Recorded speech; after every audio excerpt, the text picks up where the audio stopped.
பாருங்கள் டைம் என்ன ஆகுது பாருங்கள். 3:40 காட்டுது.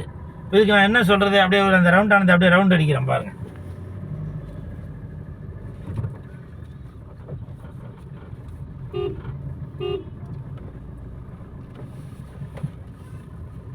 இப்போ இதுக்கு யார் மேலே பதில் சொல்கிறது? இது சம்மந்தப்பட்ட அதிகாரிகள் நடவடிக்கை எடுக்கணுமா எப்படியா? பொறுப்பும் அக்கறையும் நமக்கு ரொம்ப முக்கியங்க. இப்போ எல்லாரும் என்னத்தை பார்த்துட்டு இருக்கீங்க? சேலத்தில் கொஞ்சம் இருங்க, வண்டி ஓட்டும் போது வீடியோ பேசக்கூடாது, தயவு செஞ்சு மன்னிச்சிருங்க. சேலத்தில் ஒயின் ஷாப்பு மூடியாச்சா? ஏதோ 176 ஏதோ, அதுதான் ரொம்ப பரபரப்பாக இருக்குது. ஒயின் ஷாப்பு மூடிட்டாங்க, அதனால் என்னது அது மனமகிழ் மன்றம், அதில் கூட்டம் ஜாஸ்தியாக இருக்குது. எல்லோரும் அதில் தான் கான்சன்ட்ரேட் பண்ணுறீங்களே தவிர இந்த ஒரு வாட்ச் ஒன்று ஓடாமல் இருக்க.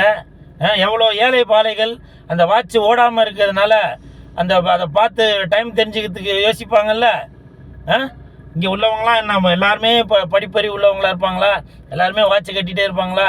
நான் கூட வாட்ச் கட்டல, பார்த்தீங்களா? அதனால் தயவு செய்து சம்மந்தப்பட்டவங்க அந்த வாட்ச் ஓட வைக்கிறதுக்கு பாருங்கள். ஓகே, நன்றி. கூல் சுரேஷ், சேலம் எடப்பாடி அருகில் உள்ள என்ன ஊருப்பா சொன்ன?